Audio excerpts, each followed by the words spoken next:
നമുക്കിന്ന് സദ്യ കാളൻ എങ്ങനെ ഉണ്ടാക്കാമെന്ന് നോക്കാം. സദ്യ സ്റ്റൈൽ കാളൻ ഉണ്ടാക്കുന്നതിന് ചേനയും പച്ചക്കായും എടുത്തു വെച്ചിട്ടുണ്ട്. ചേനയും പച്ചക്കായും വൃത്തിയാക്കിയതിന് ശേഷം കുറച്ച് വലിയ കഷ്ണങ്ങളാക്കി നമുക്ക് ഒരുക്കിയെടുക്കാം. ഇനി ഒരു ചട്ടി അടുപ്പത്തേക്ക് വെച്ച് വെള്ളം ഒഴിച്ചു കൊടുക്കാം. വെള്ളം ഒന്ന് തിളച്ച് വന്നതിന് ശേഷം കഷ്ണങ്ങളാക്കി വെച്ചിരിക്കുന്ന ചേനയും പച്ചക്കായും ഇതിനകത്തേക്ക് ഇട്ടുകൊടുത്ത് ഒന്ന് വേവിച്ചെടുക്കാം. ഇനി ഇതിനകത്തേക്ക് കറിവേപ്പില, ഒരു കഷ്ണം ശർക്കര, ഒരു നുള്ള് ജീരകം, 1/4 ടീസ്പൂൺ മഞ്ഞൾപ്പൊടി, 1 ടീസ്പൂൺ മുളക് പൊടി, ഉപ്പ് എന്നിവ ഇതിനകത്തേക്ക് ഇട്ട് കൊടുക്കാം.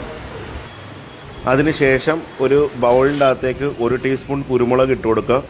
കുറച്ച് വെള്ളം അതിനകത്തേക്ക് ഒഴിച്ചു കൊടുത്തതിന് ശേഷം നമുക്കത് നന്നായിട്ടൊന്ന് മിക്സ് ചെയ്യാം. അതിനുശേഷം നന്നായിട്ട് അരിച്ച് ഈ കറിക്കകത്തേക്ക് ഒഴിച്ചു കൊടുക്കാവുന്നതാണ്. മുളക് പൊടി എന്തിനാണ് ഇങ്ങനെ വെള്ളത്തിലിട്ടതിന് ശേഷം അരിച്ച് കൊടുക്കുന്നതെന്ന് വെച്ച് കഴിഞ്ഞാൽ, കുരുമുളക് പൊടിച്ച് കഴിയുമ്പോൾ ചിലപ്പോൾ തരികൾ കാണും. അപ്പോൾ ആ തരികളൊന്ന് ഒഴിവാക്കാനായിട്ടാണ് നമ്മൾ ഇതേക്കൂട്ട് വെള്ളത്തിൽ ചാലിച്ച് അരിച്ച് ഇതിനകത്തേക്ക് ഒഴിച്ചു കൊടുക്കുന്നത്.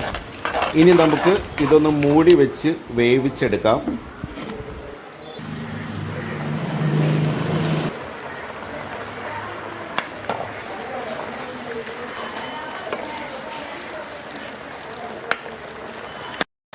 അപ്പോൾ നമ്മുടെ കഷ്ണമൊക്കെ വെന്ത് കിട്ടിയിട്ടുണ്ട്.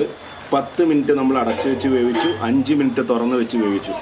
ഇനി നമ്മൾ മിക്സിയിൽ ഒറ്റ കറക്കിന് എടുത്തിരിക്കുന്ന തൈര്, കട്ടത്തൈര് ഇതിനകത്തേക്ക് ഒഴിച്ചു കൊടുക്കാം.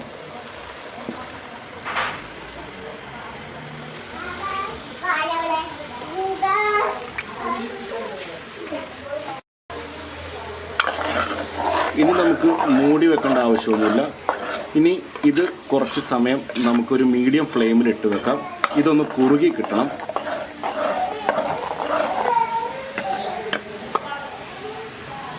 നമുക്ക് പോരായ്മയുള്ള കുറച്ച് ഉപ്പും കൂടെ ഇതിനകത്തേക്ക് ഇട്ട് കൊടുക്കാം.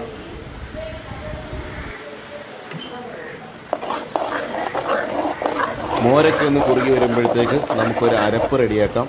അതിനായിട്ട് ഞാനിവിടെ ഒരു തേങ്ങ ചിരകി വെച്ചിട്ടുണ്ട്. 1 ലിറ്റർ തൈരിന് 1 തേങ്ങ എന്നാണ് കണക്ക്.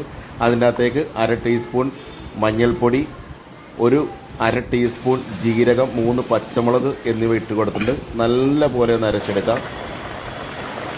അപ്പോൾ കറി ചെറുതായിട്ടൊന്ന് കുറുകി വന്നിട്ടുണ്ട്. ഇനി ഇതിൻ്റെ അകത്തേക്ക് നമ്മൾ അരച്ച് വെച്ചിരിക്കുന്ന അരപ്പ് ഇട്ട് കൊടുക്കാം.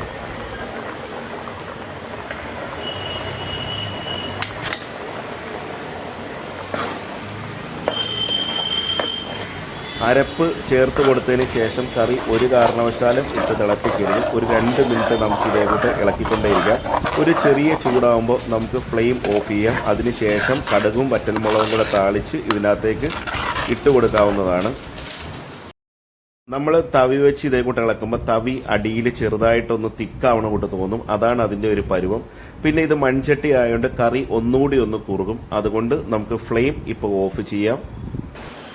ഇനി ഒരു ഇരുമ്പിൻ്റെ ചീനിച്ചട്ടിക്കകത്തേക്ക് നമുക്ക് വെളിച്ചെണ്ണ ഒഴിച്ചു കൊടുക്കാം. വെളിച്ചെണ്ണ ചൂടായിട്ട് വരുമ്പോൾ കടുക് പൊട്ടിച്ച് അതിൻ്റെ അകത്തേക്ക് വറ്റൽമുളകും കറിവേപ്പിലയും ഇട്ട് നന്നായിട്ടൊന്ന് മൂപ്പിച്ചെടുക്കാം. അതിനുശേഷം നമ്മൾ റെഡിയാക്കി വെച്ചിരിക്കുന്ന കാളൻ്റെ അകത്തേക്ക് താളിച്ച് കൊടുക്കാവുന്നതാണ്.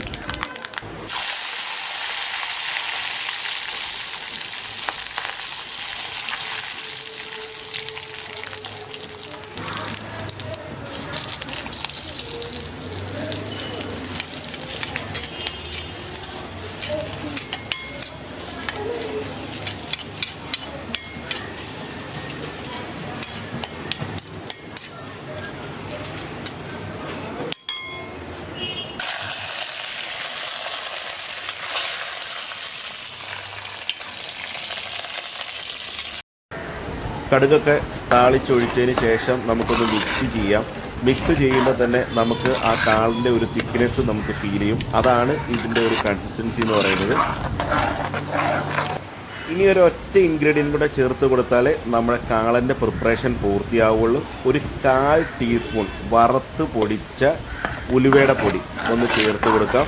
ചേർത്ത് കൊടുത്തതിന് ശേഷം നന്നായിട്ടൊന്ന് ഇളക്കി നമുക്ക് യോജിപ്പിക്കാം.